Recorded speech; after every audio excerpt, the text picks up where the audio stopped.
When our hero opened his eyes, he was met with something beautiful and fragrant before him. As he looked fully, he saw a roaring fire with people dancing and singing around it.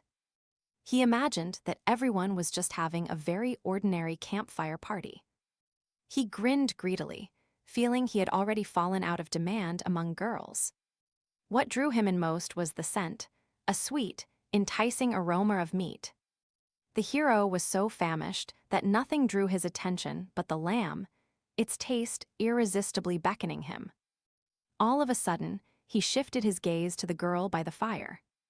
They looked very appealing, but the scent kept pulling him in, and he couldn't resist. He craved at least a bite. Starving, he was thrilled to find himself beside mouth-watering food and beautiful girls, convinced it might be the best day of his life. When he suddenly cried out that he was running, he rushed toward the lamb, his mouth open, eager to take a bite. When he suddenly fell, he couldn't understand why he was so immobile. As he tried to shift, he realized a rope had bound his body. Then an incomprehensible square materialized before his face, and behind it, he saw two massive brutes heading his way. He called them monsters, yet he couldn't figure out where those stunning girls had disappeared to. He sought answers from those men about his whereabouts, believing he had been tied up by mistake. He'd done nothing wrong, yet the big guy's expression was far from positive. And our hero realized that they had barely bound him, doing so only out of the kindness of their hearts. Suddenly it struck him, he remembered, his gaze shifted to fear. He realized he'd walked into an ambush. He screamed, "Where the hell is this hole?" Just a few hours earlier, our main character was perched on his knees on the beach, staring at the beautiful sea. Caught, he stared into the distance, his gaze like that of a man who knows absolutely nothing. Holding the water in his hands, he stared at it, convinced it was all nonsense. After rinsing himself with cool water, he tried to lift his spirits by remembering that he'd walked with John the day before, they'd gone shopping, he'd fallen asleep, and now he was here. His thoughts were already beginning to turn toward the idea that his god was punishing him for being a gigolo. Suddenly he heard a cry like a ram, S, and tried to pinpoint where it was coming from. Suddenly, three figures burst from the forest thicket, the smallest one muttering something. Our hero quickly began asking them where they were and how to get out. Suddenly, the smallest of them flung something at him. The man who had just woken up didn't even have time to think before an odd object raced past his face. Blood began to seep from his face, but he was lucky it only grazed him, narrowly missing a full hit. After snapping back to reality, he fled right away, shouting that they were all serious, adult people. Looking back, he realized they were falling behind. Smiling, he realized ordinary people would never catch up with him. Especially this little rascal. Suddenly, his face shifted dramatically as another branch flew past his stomach. It also bit him a little, and he felt the pain was real, he thought. Our hero had already stopped thinking it was a joke. Suddenly, a red square materialized in front of his face, announcing that the sole objective was survival. He screamed that he understood nothing at all and urgently wanted an explanation. His scream was so powerful it seemed to echo across several kilometers. He was wondering if this was a task-generating system, while the kid was already aiming at the next charge. Before the main character could even wonder if he'd truly landed in another world, the kid had already hurled a sharpened bone into him. The orange-headed man began to sense danger approaching. When he turned, wrinkles spread across his face. He sensed his death was near. The blow was straight and hit the neck, skimming along its surface. Tears welled up in his eyes, and the hero could only manage painful grunts. Suddenly, he began to fade out, convinced he was totally screwed. Tied to the fire, he still felt finished, certain that he would be killed, devoured, and given as a sacrifice. A display above his head congratulated him for staying among the primitives for a full 12 hours, and he received a reward for it. As a reward, he earned a survival gift bag and 1 point. He immediately instructed the system, to open the survival gift bag. The system began to congratulate our protagonist, bestowing upon him basic language skills. A beginner's survival guide, a map of the area, and a battle axe. Fragments began to seep into his thoughts, and then the system blared that the basic medicine mod had been logged, followed by the survival mod. When the commotion quieted, he finally realized what those savage voices were meaning. They were shouting about children and animals, and he began to realize that this was an ancient world. When culture had not yet appeared, everything was still in its developmental stage. Before him lay the primitives. He believed his main aim was to survive in this game and to build a civilization, guiding and developing those savages. The hero spent a point on strength, convinced it was the most sensible choice in that moment. He then commanded the system to fire up the battle axe. At that very instant, the weapon landed in our hero's hands.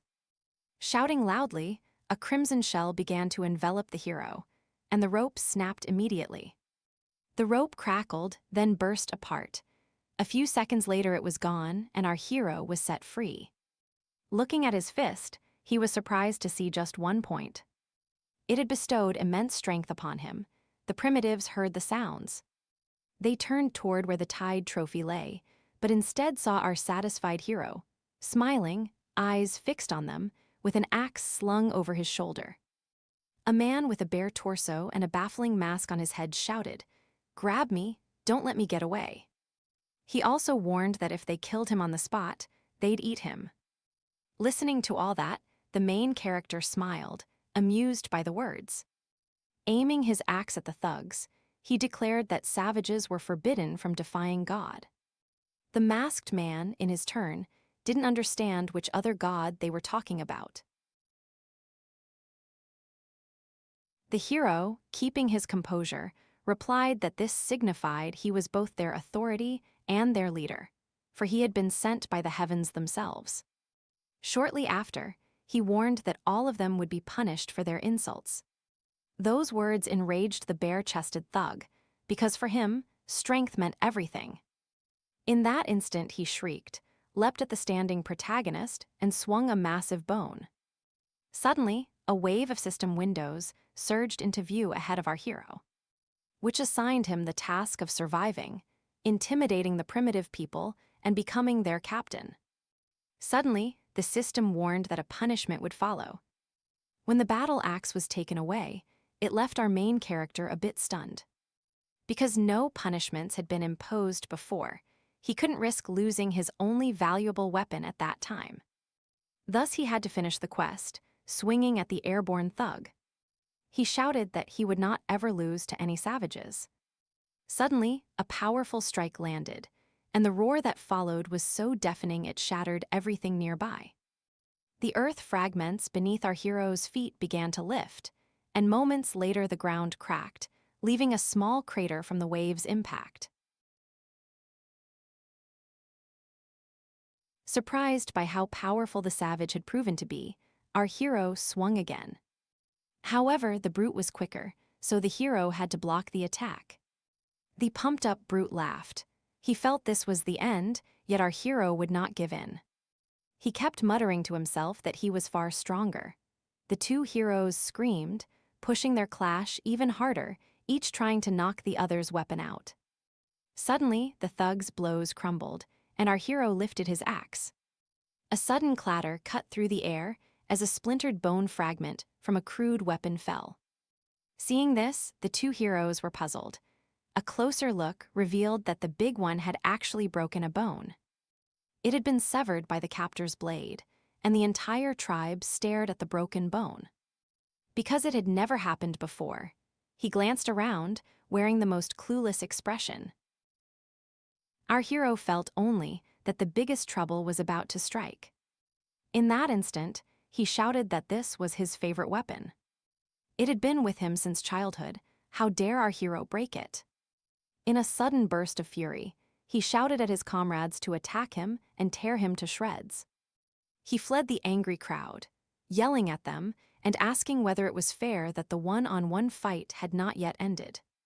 He also shouted that it was unusual for such a crowd to attack a 24-year-old man. All of a sudden, a man burst up from behind him and quickly closed the gap. A few seconds later, he swung from our heroes' backs, but the attack failed. With a quick turn, the protagonist struck him with a direct axe blow. Just a second later, the primitive man on the ground tried to speak, but only incomprehensible sounds escaped. Looking at him, the hero told him they were just a bunch of savages, and that this had to end. He lifted his head, glanced at the other runners, snatched up the axe, and said he had no desire to fight them. If they let him go, he would spare this man's life. Then he shouted as loudly and harshly as he could. To make them all surrender, they stopped right away. Fear began to surface on their faces, and they started to utter some incomprehensible words and sounds, watching them. Our hero thought it unlikely that such a banal bluff would work. Because if they'd attacked him in a crowd, he would have ended up in trouble. At that moment, their fear only intensified. Their screams grew louder, drowning out their fear. Suddenly, desperate for help, they dashed back into the forest, staring at the chaos unfolding. The hero wondered what was going on. Had he really frightened them? He questioned whether he was as scary as they thought, and the uncertainty left him tense. At that moment, a towering figure rose from behind him. Suddenly, a system emerged before him, giving him a side mission. It said he had to rescue the primitives from a saber-toothed tiger. Rereading the tasks, he still couldn't figure out what kind of side job it was, which tiger it involved, or whether it was a saber-toothed one. Suddenly, he lifted his head, and his face shifted almost instantaneously. He spotted a massive shape behind him, and when he snapped back to reality, he bolted, shouting it was a real saber-toothed tiger. Looking at the running protagonist, the woolly one felt amused by him. He growled contentedly, having immediately caught up to the main character. He lunged at him, but he narrowly dodged at the last moment. The tiger kept striking with its powerful paws. Devastating everything around him, the hero on the run couldn't understand why everyone in that place wanted to kill him. At that moment, the saber-toothed beast was almost upon our hero. Seeing this, he realized that if it kept going like this, he'd die. He was terrified. He couldn't fathom how the system could give him such a ridiculous mission when that tiger cub could swallow him whole in a single bite. As he was lost in thought, a saber-toothed creature pounced. The strike landed straight to his back, and its power slammed him to the ground. He fell, his entire body shaking with pain. As he tried to rise, he realized he might be dead, had luck just turned its back on him so quickly. He lifted himself a bit, pointing his battle axe at the tiger, realizing escape was no longer an option. He had to fight, but he wasn't a fool about a head-on clash. He needed to outsmart this woolly adversary. As he looked around, all he could think of was how to use it to win. Suddenly, deep within the forest, he spotted smoke and instantly recalled. He believed every animal feared fire, and he saw that as his chance to survive. Lifting the axe, he said this was his only chance. He had no other options. Suddenly, he rushed toward the tiger. Shouting, attempting to provoke him, the saber-tooth yielded to the provocation. He stood on his hind legs, growling loudly in anger. Both the tiger and the man rushed toward one another, but the attack failed. The tiger vaulted onto its hind legs and slammed straight onto the main character's body. He sprang up and darted into the forest, his hands pressed against his stomach. He swore he'd never try the movie's tricks again. Never, not even one fucking time. He also thought all cats were repulsive, since they seemed to relish playing with their prey. When he stepped into the forest, a thought crossed his mind. With the plants, he could at least gain a little distance from the looming danger. But he wasn't going to be left behind. He pulverized everything around him with his powerful paws. His attack seemed endless, as if he never grew weary. Just a little farther, and the tiger will reach our main hero. Was this really the end for him? He wondered. Then, a few meters away, he spotted something and his gaze sparked. Right before him stood that same primal fire. Using his last ounce of strength, he leapt toward the fire, evading the cat's attack. The shockwave sent him spinning, and he slammed into the ground. Looking up, he realized he was right next to the roasting meat. With his final breath, he grabbed a piece of wood lying beneath the fire. Then, with a swift motion, he thrust it into his head. The tiger instantly began to suffer. His eye was injured. A second later, he stepped back from our main character.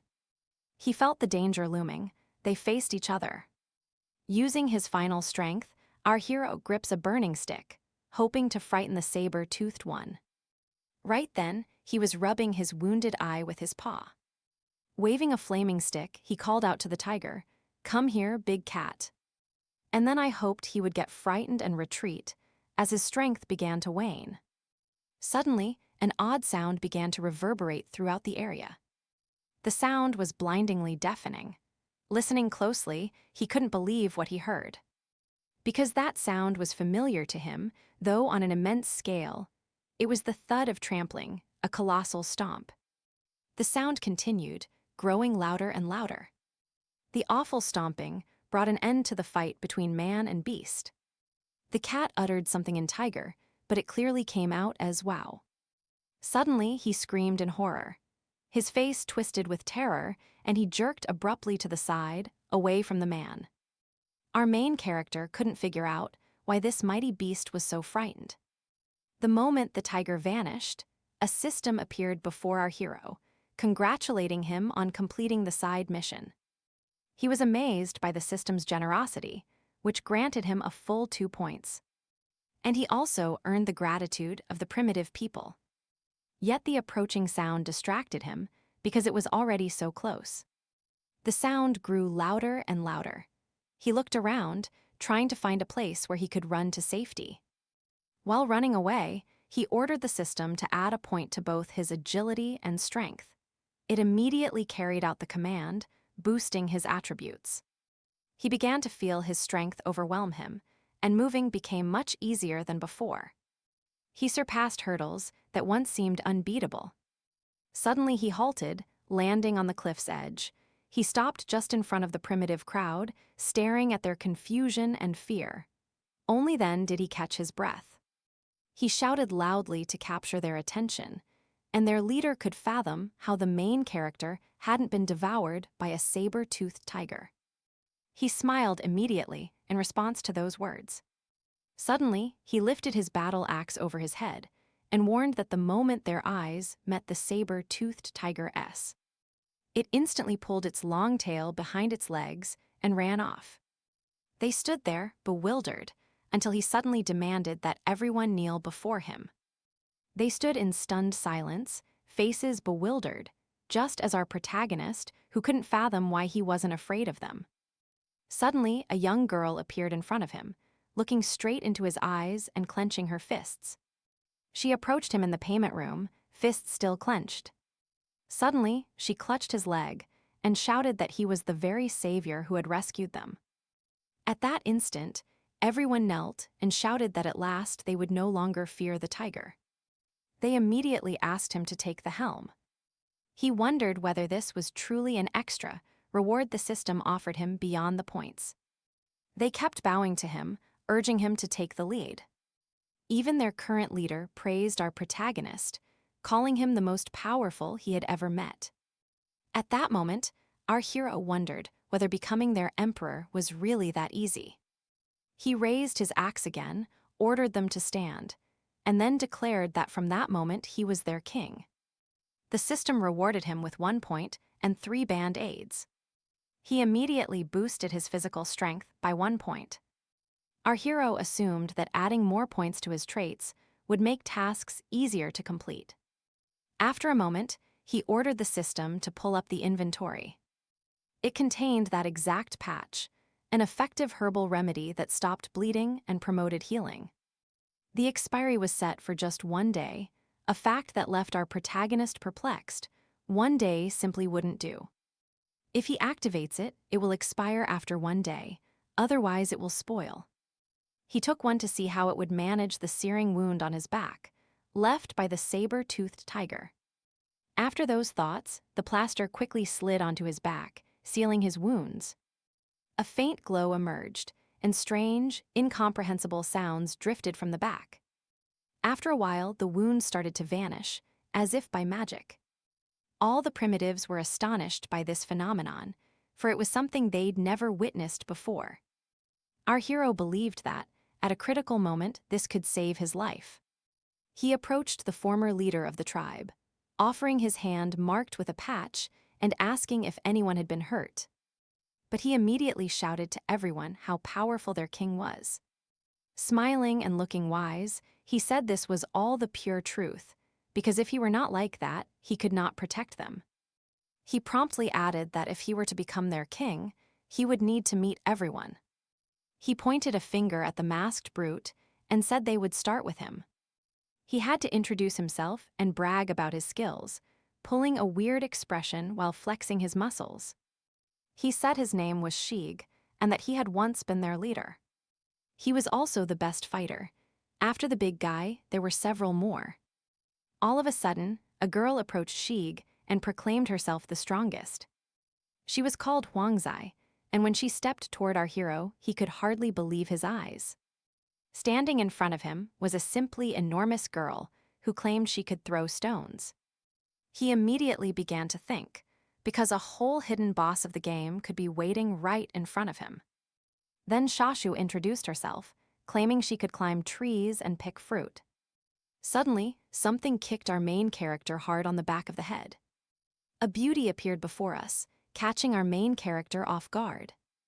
Her name was Vyut Aiu, yet she immediately pointed to the two babies, declaring them her sons, though she hadn't yet decided on their names. The main character laughed carefree, finding it hilarious. With a sly smile, he reflected on how he was different from Thief Cow. Cow was known for amassing widows as concubines. Suddenly, a boy burst onto the scene, sending him into a frenzy. The young man then introduced himself. "I'm Chen Li. Call me whatever you like, boss, king, emperor, or just bro Chen."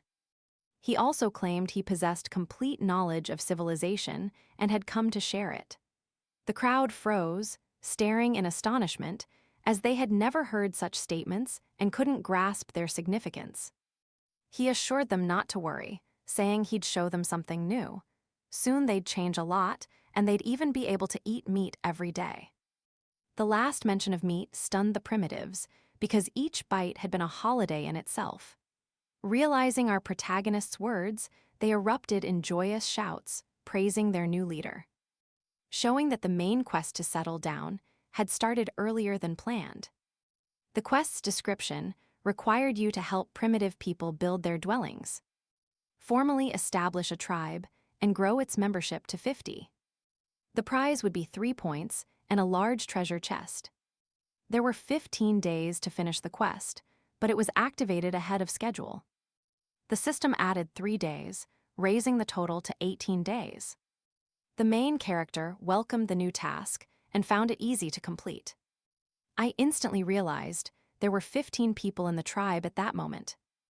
In just 18 days, it was necessary to disperse as many as 32 people, which only underscores that joining other primitive tribes was worth it.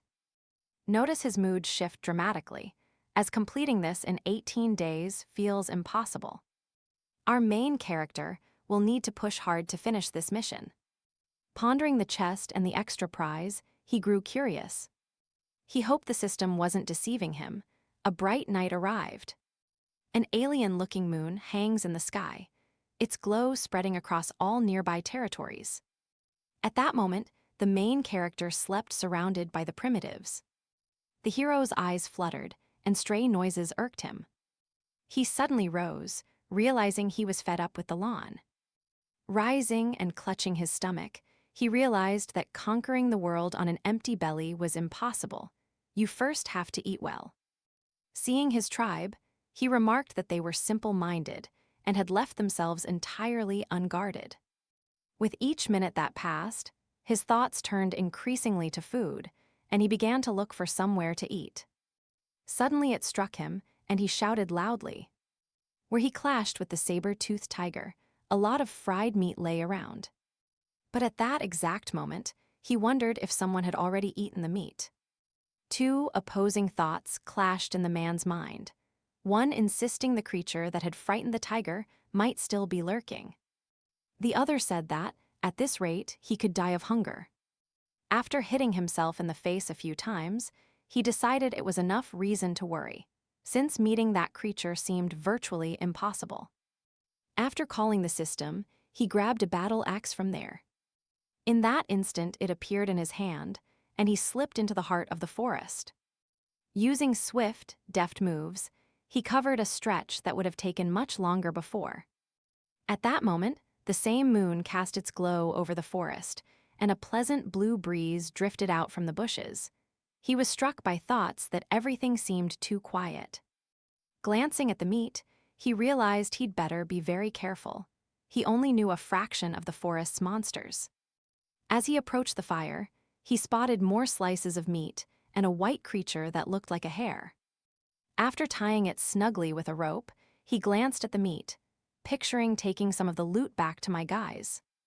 After tightening everything, he returned, knowing it was too risky to stay. Running back, he was surprised to see that this territory had changed. Unaware of the cliff, he tripped and began to fall straight toward it, dropping his weapon as he went. He landed hard on his backside, the impact causing a scream. He loathed the one who dug such a huge hole. As he lifted his head, a shadow crossed his view. In this jungle, he couldn't fathom where those bright moonbeams were coming from. Suddenly, he grew reflective, recalling recent events. His thoughts ran wild, and he immediately began scanning his surroundings. His doubts were confirmed, and he's now confident. I'm certain these aren't holes. They're the creature's traces that frightened the saber-toothed tiger. He first guessed it was an ostrich, but quickly dropped that idea because no ostrich could be that large. Images of various monsters that could have made those massive footprints started to flash in his mind. He was stunned because he should have realized it long ago when he spotted the saber-toothed tiger. After all, it's not just wild animals. These are the most terrible creatures of antiquity found in every myth and legend he knows. He needed to find a safe place to settle down right away, because there was no minute to waste. Light began to creep in. The first sounds of animals and people drifted through the air. The jungle sprang to life. The primitives fought over meat, each vying to snatch as many pieces as possible. Our hero watched the scene with a flat expression, saying it would be hard to teach them anything. Suddenly, his patience snapped, and he shouted as loudly as he could to make them stop fighting. Seeing them, he realized they had no idea how to light a fire, nor did they grasp basic etiquette, politeness, or economic rules. Then he added that the first to receive food were the hunters. Right after his remark, the tribe's former leader said that before this, they took turns. Yesterday, the turn belonged to him, Agun, and Huangxi. Pointing a finger at Tang, Zhu, and Wolfbone, he told them it was their turn today. But instantly, he clenched his fists in front of his face. He said today was special, because the king would be going hunting with them. Everyone was eager to go. At that moment, they all followed the masked man, thrilled to hunt with the king. At that exact moment, he spotted a boy busy with something, clutching a bone bound by a rope. Glancing at him, our hero guessed the kid was probably afraid, thinking he'd taken a grudge after catching him the previous day. Our hero had to find a way to improve his relationship with him. After hearing everyone's thoughts, he said that since all of them wanted to go, they would all go, but they still had to pick a site for the house. He began by describing what a family is, stressing that everyone in the family should support and protect one another from problems. He likened it to a tree, with its roots symbolizing the family. The pumped-up girl smiled, telling him how important this was to her. As she approached the main character, she stretched out her long arms, wrapped her arms around him with a tight hug, and asked whether she could really live with the king then. Wiping blood from his nose, he said everything was correct. Now they were a single family, and naturally, they all lived together. She happily began to leave, shouting that the king would now live with her and that she wanted to bear his child. After calming down and stepping back from the hug, he encouraged everyone to come as close as possible. Then, after sitting down, he urged them to watch and listen to him carefully. He began by saying they first needed a large, flat stretch of land. Place the plain up north, with a mountain and a river to its south for the best layout. It would make it easier for them to get food, build a house, and also get water. In just a few minutes, his reasoning had already reached the sea. This stunned the rest of the tribe, who had long ago stopped grasping everything, and now they were utterly confused. He went on to talk about ships, highlighting how convenient they are because they foster cooperation with other states. Suddenly, the kid said he knew where that was, if it was a big puddle. He seized him at once, urging him to rush them to the spot, and warned that if he could truly prove it, he'd appoint him as first minister. The boy sprang right into the story, saying the place lies to the east, but it's best to stay away because a herd of bulls lives there. He likened ordinary calves to their prey, warning that the bulls would hunt them. Suddenly, he lifted his battle axe and shouted that their first joint campaign and hunt was starting right now. Soon daylight broke, and the heroes trailed the boy through the jungle's dense thickets. Some primitives had begun to question that idea, as the foliage never seemed to end. Suddenly, a chicken head sprang from the sheet, and our heroes appeared behind it. They were talking about how quiet and calm the area was. The main character soothed the boy, telling him not to worry so much because he was with them. Which meant there would be no problems. He also spoke to the other men, stating he'd guard them all if trouble arose, because he managed to scare off a whole saber-toothed tiger. Pointing at the peak's summit, the boy said that from there, he could see where the bulls gathered. The kid kept urging them to stay quiet and avoid attracting attention, while the main character replied he was blowing a small issue into a mountain. From the top, he couldn't tell whether any monsters other than bulls inhabited the place. Suddenly, he saw something that made his eyes sparkle. He saw an idyllic spot, mountains, a river, and a plain.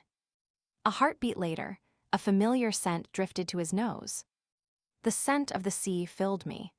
I promptly commanded the system to display a map of the region, and it obeyed instantly. While reviewing the map, he pointed out that 3 sides were bordered by mountains, with only one side opening to the sea.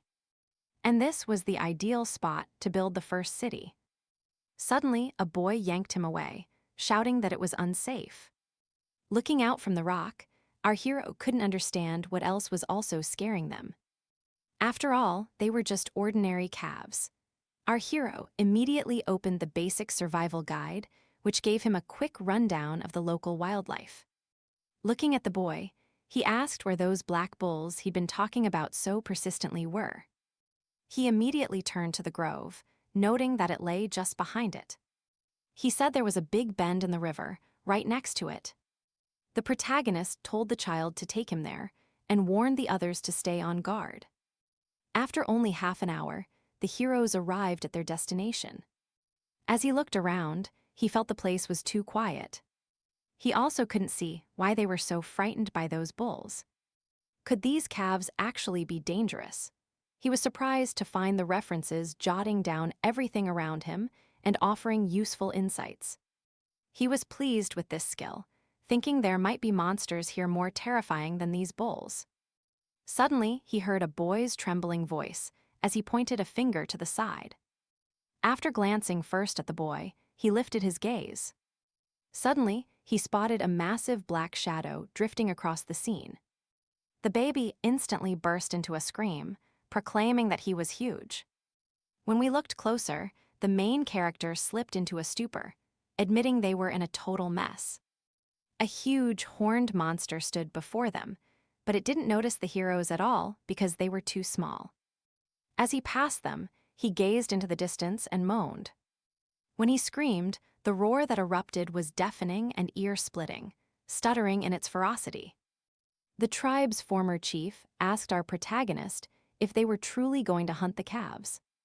With a trembling voice of his own, he replied that he had said it correctly. Masking his fear, he had them hold an ambush while he went out to scout. Everyone admired his courage as our hero slipped behind a tree. As he slipped behind the tree, tears began to well up in his eyes. He felt he didn't want them to die because of him. Looking at the two huge bulls, he felt he possessed two good abilities. Suddenly, another enormous black bull rushed past him. His face flushed with fear, for the beast was 3 times his size. He was eager to find a calf to practice on, and he was quite scary. Our hero was at a loss. Watching the creature chew the leaves, he realized that poking the animals while they ate was a bad idea. Seeing the smallest one, he felt compelled to negotiate with it, drawn by its surprisingly easygoing nature. After slipping out of the tree, he hid the axe and greeted the bull. When he spotted our hero, he went stunned, his face shifting from cute to something else before he screamed, yelling straight at the main character. His eyes turned red. The bulls nearby heard their companions howl and instantly turned to look at him. Just a second later, a herd of bulls barreled toward our main character. Shouting to keep them at bay, he began running. While he swam across the river, he felt they were afraid of the water and would halt. But it was not to be. They too chased him, breaking through the water barrier. At that moment, the primitives were watching, discussing their king's deeds, and everyone agreed he had been chosen for good reason. His courage made it worthwhile. It seemed to them that he had deliberately provoked the whole herd to turn against him. They were already betting that he'd sprinted to the wall on purpose to encircle them. He started leaping up the wall right away, so frightened that he couldn't even understand how he managed to move and climb it. As he climbed higher and higher, he feared they would jump onto him. During one of the jumps, he almost fell but managed to grab the cliff's edge. He clung to her, swaying from side to side. When he looked down, the entire mountain was shaking, and he couldn't make sense of what was happening. At that moment, the bulls slammed their heads into the wall, making it shake. A few people went pale from the blow's recoil. Peering down, he wondered if they were truly that foolish. Realizing this, he immediately started to provoke them. He tried to spur them on to keep fighting. They stared straight at him, moving angrily. He believed it was unlikely that the rock could support their weight, so it would collapse alongside them. Pondering this, he remarked that when he came back, he'd let every hunter know. Looking down, he saw that they were waiting for him to come down. The safest and most reliable escape was to climb to the very top and locate a way around. He also wanted to capture the view from above, but his strength was already fading. It was hard for him to get up, yet fear forced him to move forward. When he looked up, his gaze slipped from fear into incomprehensibility. He saw something beautiful before him, a breathtaking view. He couldn't believe his eyes. He'd never seen such stunning vistas before. Beaming, he announced that he had chosen this place. He intended to build his empire here, but as soon as he started, his thoughts began to drift astray. He began to picture the obscene, humanoid shape of a bull. At that moment, our protagonist's allies watched the herd of bulls return, unaware of where their king had gone. The former boss had already begun to cry at the thought that they could trample him. Suddenly his mood shifted, and he started climbing the tree, proclaiming that he must surely take the king's axe for himself. As he started to climb down the tree, something swooped straight toward him. Suddenly, it pierced the tree with incredible force, just a few millimeters from his body. It was our main character who confronted Sheeg, asking if he really wanted him to die faster. Everyone instantly raised their hands in joy toward him. Sheeg wasted no time asking our hero about the bulls and his strength. Pointing at one of the bulls, he announced he was going to eat beef. After a brief pause, he asked his boys if they'd like to give it a try. Everyone instantly began to falter, their answers slipping into incoherence. Our hero cut them off instantly, glaring, and demanded they answer with a simple yes or no. Everyone answered at once, yet with a hint of hesitation. Yes, the king said, as he drew his axe and approached the tree.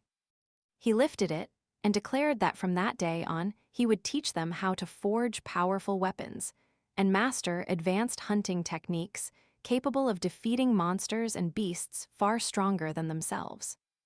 A little later, a thunderous crack rang through the jungle. Our hero, bare-torsoed, swung his arm and struck the tree in a single blow, sending it crashing to the ground and splitting its trunk in half. Everyone was stunned, because it was so powerful for an ordinary person. Sheeg approached the hero and asked why he had cut it down, noting that it was not edible and bore no fruit. The hero replied that it was a source of material for weapons and urged him to watch his actions carefully, since they'll be handy for them down the line. He explained to them that they should choose a wooden stick, roughly 2 meters long. Sharpen one end, and a reinforced stick is produced. At this moment, the system congratulated our hero for the creation of a new weapon. Examining the system, he saw it had increased the technology by a point. But he didn't understand why he needed it. Breaking from the system, he called the stick a spear. A spear serves 2 main purposes.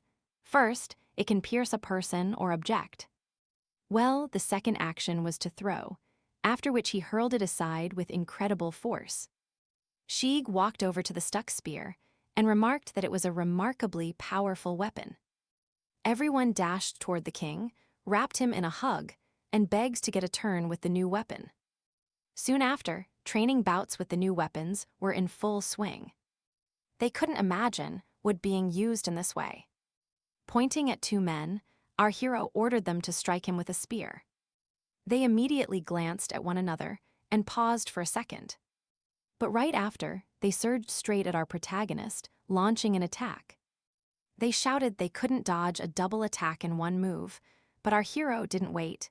He lunged forward and evaded it instantly. Suddenly, he leapt to the side at incredible speed, and upon spotting his approaching opponent, he smiled. Then, with a swift flick of his hands, he hurled the spear and struck one of the attackers. The second promptly followed up by attacking his king. Suddenly, startled cries rang out, and everyone stood in shock. The stick was lodged in the attacker's shoulder, and our main character declared him dead. He, having fallen to the ground, thought only that if the stick had a point at its end, he would have truly died. As he left, the king said that skills required training, and that javelin throwing would now be suitable for all. Pointing to the stone's side, he explained that their goal was to reach it from here, and whoever got there first would win a spear. Sheeg, the former leader, was the first to volunteer and immediately took aim. And then, with incredible force, he hurled the spear at the stone. It pierced the stone cleanly. Our hero praised him, noting the strength was excellent but the accuracy could use some practice. He made the next call. It was Nixung, the hunter, and the chain kept going.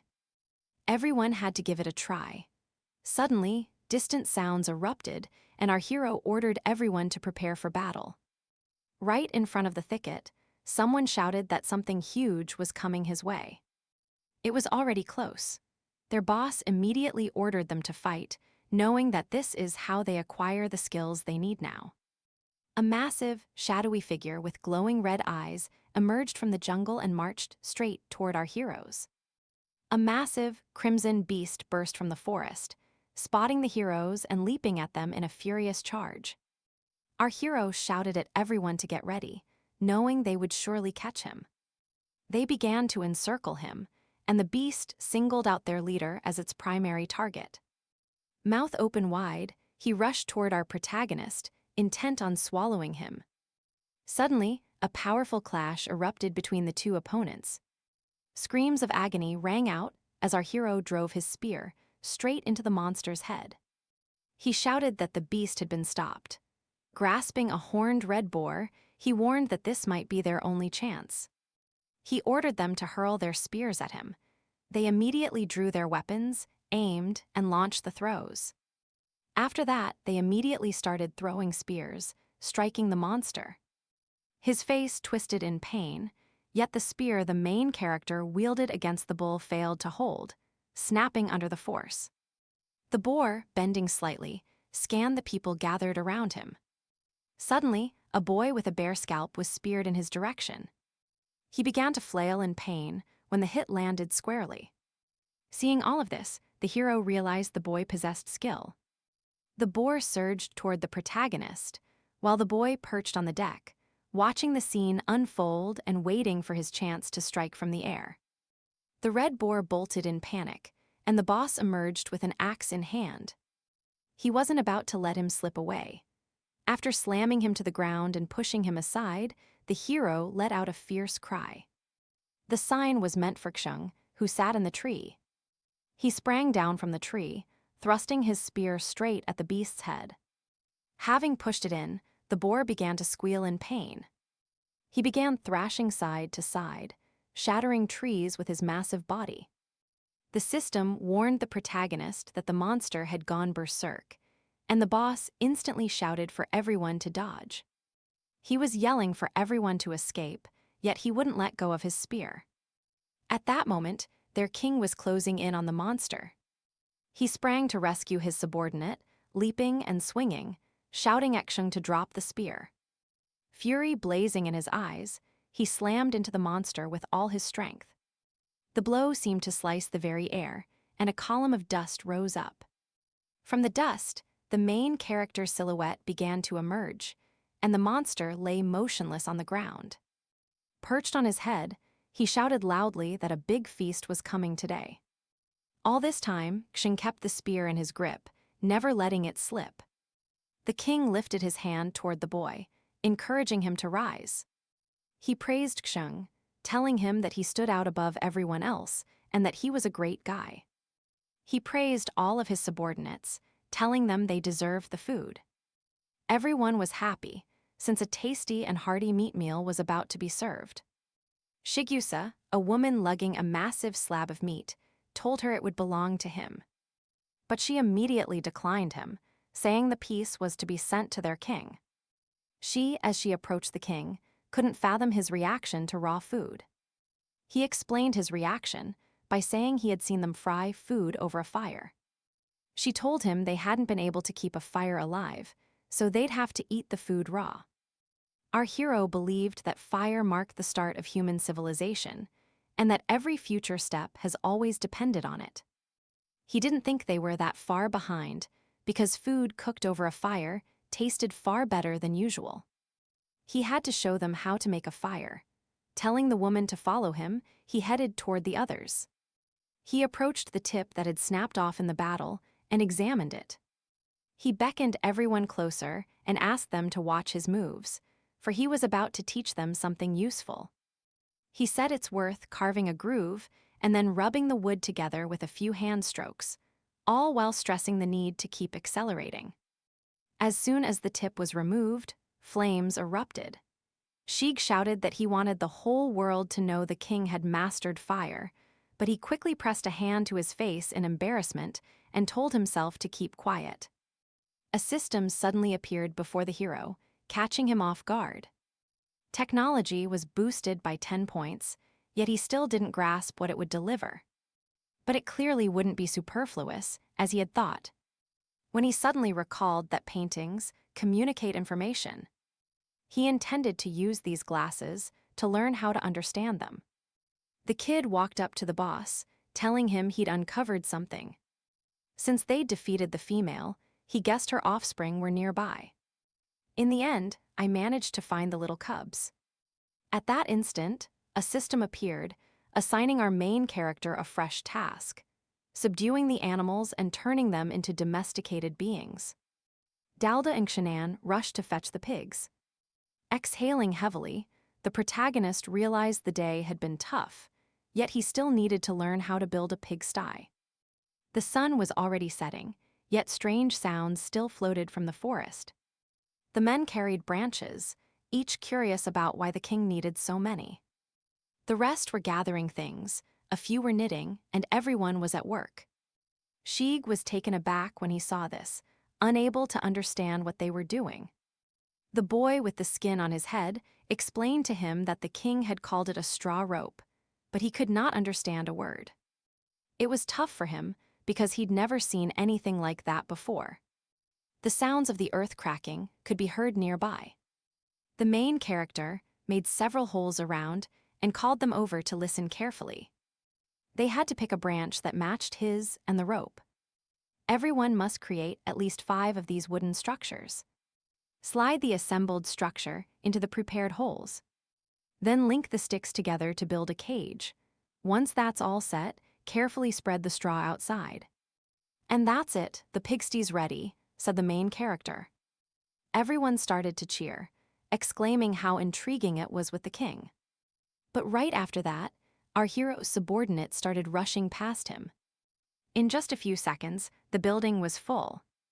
Inside, shouts and arguments filled the air, debating who first claimed it and who would eventually live in it. The boss slapped him on the face and said the pigsty wasn't for them. Just then, someone called out from behind him, the men who had chased the pigs. The boy ran up to the main character, grinning, and showed him the pigs, saying they had finished his task. They cradled 8 piglets in their hands, grunting as they went. The protagonist pointed at the building, telling the crew to stash the cuties there. One of the men darted up to the king, pulled him into a hug, and asked how he could offer such a fine den to ordinary pigs. The second man followed, exclaiming that they would finally have shelter from wind and sun. After sending them crashing to the ground, our hero, seething, shouted, "If you want to live in a pigsty, by all means do it." But how would he build a comfortable, spacious house? So that they wouldn't approach him. The boy, after placing them in the pig farms, was drooling. He believed he could only live well once they grew up. At that moment, our main character stood before the primitives and said that, if they didn't understand something, they need to study more. At this moment, the system rewarded its hero for completing the task. The chest opened instantly, and items started to spill out right away. She congratulated him for mastering how to fry eggplant, peanuts, eggs, lamb, and shellfish. Seeing this, he smiled, knowing that tasty food requires a lot of energy. The system also informed the hero that cooking the recipe could unlock special rewards. Night fell, the moon shone as brightly as always, and the night air stayed warm. Sheng and his boss sat by the fire, while the rest of the tribe fell into deep sleep. The king turned to his subordinate and thanked him for keeping everyone on guard, as well as for helping him today. Laughing, the hero assured Sheng he didn't need to fear any revenge over that situation.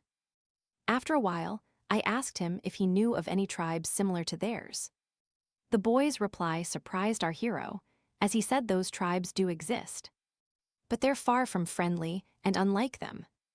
He started talking about 3 different tribes, the nearest of which was the Coconut Grove tribe. They lived in the east.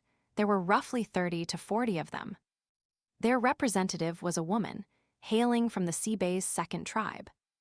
There are also about 30 to 40 others, intimidating and constantly killing each other. Finally, the Giant Rock tribe is the most powerful and the most populous, living in the mountains. Rumors say the leader's powers are supernatural, capable of killing a tiger with his bare hands, so it's wise not to provoke him. Lost in thought, our hero reasoned that if Shing's story were true, the Coconut Grove would be the most suitable target.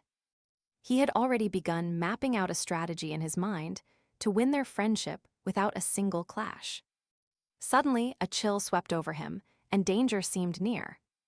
A towering woman appeared from behind, snatched the boss by the back, and asked why he was still awake. Then, with a bold, provocative tone, she asked if he'd like to do something interesting with her. Yet the hero replied immediately with a no, imitating a cat's meow and hinting at something for the king. With a trembling hand, he reached toward the boy and praised her for doing an excellent job, portraying the saber-toothed tiger. At that exact moment, he snatched Sheng and sprinted into the forest, shouting that he urgently needed to use the bathroom. 2 comrades perched in a tree were talking. Suddenly, the younger one announced that they had arrived. The king immediately started watching them closely. A blue, humanoid creature sprinted after the bird. She shouted that it would kill it, and just moments later, she was already wrapped in his arms. A second blue creature appeared instantly, yet they quarreled over who could claim the bird. They erupted in angry shouts, threatening to kill each other.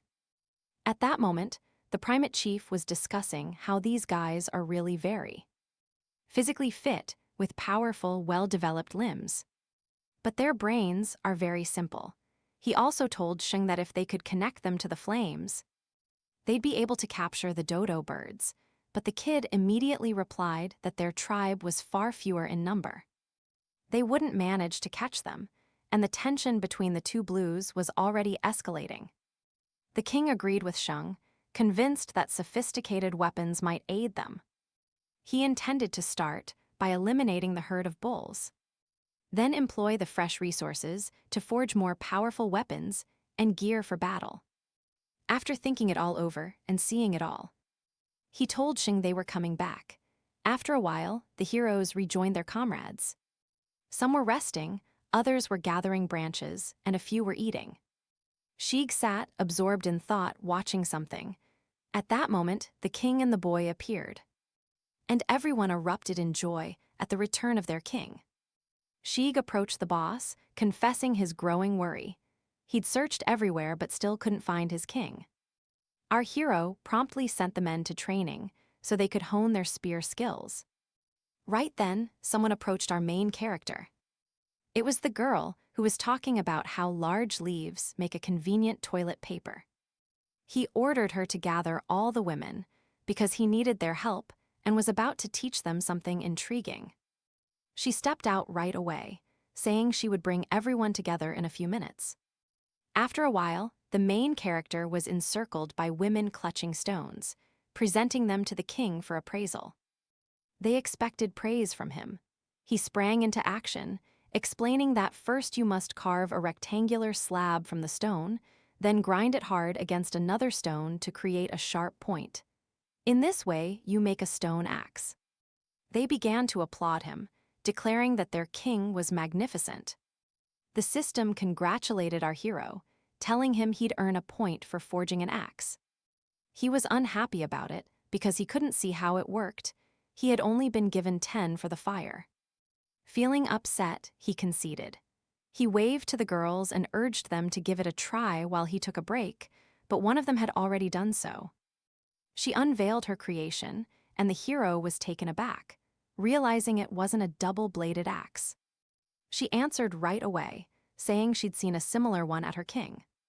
A system appeared before our hero, congratulating him for meeting the 2 conditions.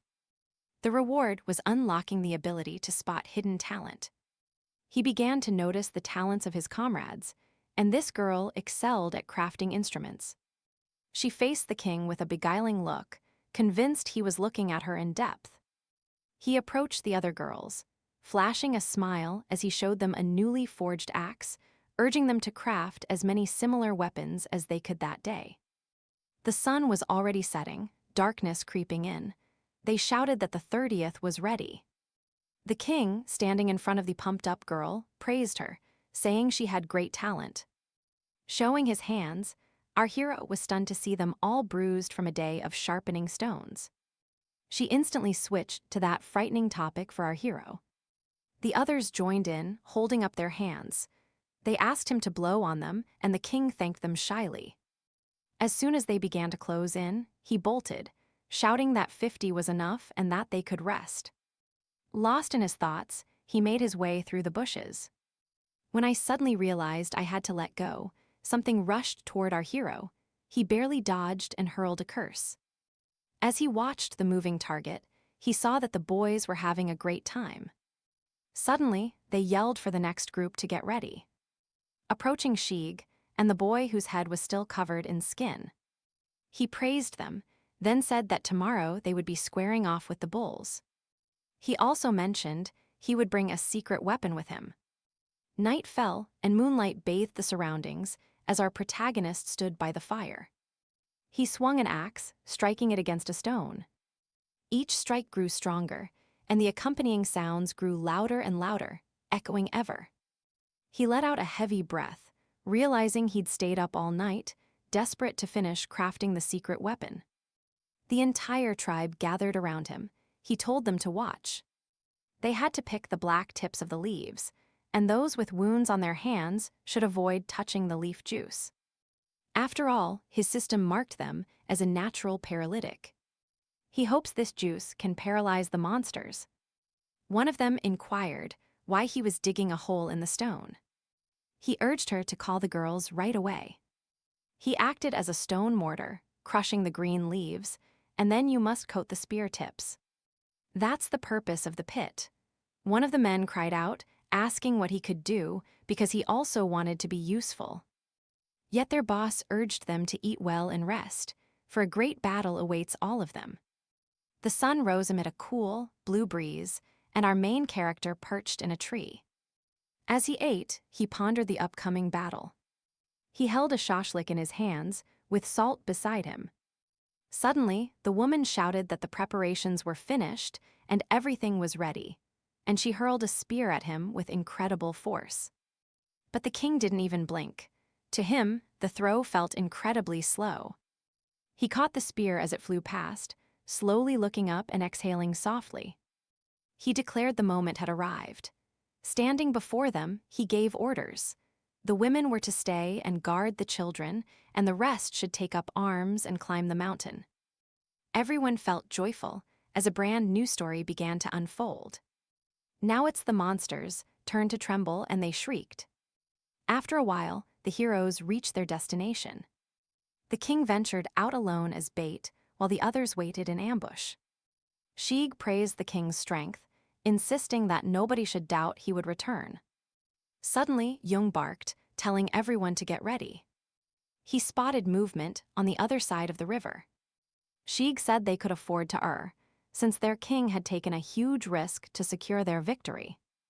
10 minutes ago, sounds rustled through the foliage. Those were the sounds of movement, and the bulls often took notice.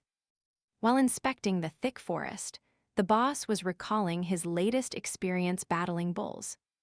To be on the safe side, he had to lure a small bull.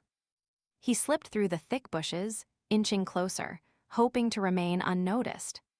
His mind held that the only thing that mattered was not to trip, otherwise he'd almost surely die. Having seized the stone and hurled it straight at the bull, he was ready to risk everything on his plan. The strike was spot on. He landed it on the head, and the bull turned its attention to him immediately. The hero began hurling all sorts of nasty words at the calf. He immediately erupted into fury, and the rest of his herd turned their gaze on the main character. They rushed straight at the man. The king felt a flicker of confusion. He could handle a single opponent, but now there were 3. As soon as he snapped back to reality, he sprinted off, immediately setting his plan into motion. The bulls swiftly closed in on him, wrecking everything around them. Running down the hill, he shouted at Shiga to have them aim at the first bull. At that moment, the first bull was already charging toward the running man. Shig gave the primitives a clear order: get ready for the attack. As soon as he saw the bull within attack range, he ordered an attack. Everyone began throwing their spears. Targeting the weak spots, all but one spear landed as intended. The bull's body was pierced, and our hero was sprinting up the stone wall, climbing as fast as he could. The boy, skin draped over his head, lined up his shot. He was determined to keep his king from being taken. Suddenly, he shouted that he wouldn't miss, then hurled his spear at the bull. The hit landed right on the neck. The bull felt it and started to scream in pain. The bull toppled, the poison kicked in, and it spread through the calf's body. Our hero began to sway, convinced the stone wall was on the verge of collapse. The herd started pounding their heads against the wall, and it collapsed. Seeing this, the king felt disaster looming as the ground he clung to gave way. Yet someone swiftly grasped his hand and pulled him to safety. It turned out to be Shig, yet their king was shouting for them to keep attacking. He could handle it on his own. All he could think was that there would be no second chance. Sheeg lifted our hero as everyone else kept attacking the bulls. The woman, pumped up, asked her king if he was injured. And he instantly replied that he was fine. Suddenly, the talent detection skill kicked in. An inscription appeared above Sheeg, proclaiming that his talent was in commanding an army. The former leader of the primitives claimed their success came from their weakness. One bull lay on the ground, while the others barely stirred. The poison was starting to take effect on them too, and with a grin, the primitive boss realized the anesthetic was working faster than he'd planned. Suddenly, Sheng shouted, voice trembling, that more bulls were coming, not a handful but an entire herd. The hero's eyes widened with horror as the arrival came far too soon. He kept issuing orders, telling them to focus on those 3 bulls. They couldn't be allowed to escape. The bulls bellowed fiercely, and the air crackled with tension. It seemed to our heroes that they'd been throwing spears at animals forever. 2 bulls began to collapse, their bodies slick with wounds. But a few minutes later, the king ordered them to halt. 3 bulls lay on the ground, not a single twitch. As each minute slipped by, the herd of bulls edged ever closer. The protagonist asked Sheeg how many mines were left. The woman replied that 28 kopecks were still left. They weighed their next moves, just as about 20 animals drew near. Our hero declared that all of this was part of his plan. At that moment, a shadow far darker and larger than the bulls themselves rolled in behind them. She sprinted past them at breakneck speed, and the main character was telling them that his sole goal was to kill the boss, because his death would mean the herd's total collapse. When the boss appears, the rest of the bulls start running in all directions. So these 3 lying bulls must remain alive. They'll serve as bait for a larger one. Yet he was troubled by the realization that the bait was supposed to be a single calf, not 3. Because they'd spent far more kopecks on the 3 than he had intended. Pointing toward the forest, the boy shouted for everyone to look. A huge black silhouette with furious eyes moved toward him. It was that very monster, the boss and leader of the herd. He stopped and immediately began taking deep breaths. And then he roared, shoving our heroes back like a wave.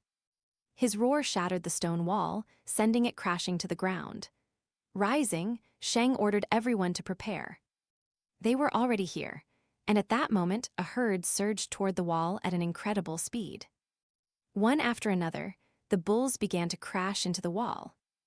A terrifying, booming crack erupted as the rock fell. The heroes began discussing how they had all gone mad. The protagonist was furious because the herd's leader refused to fight them.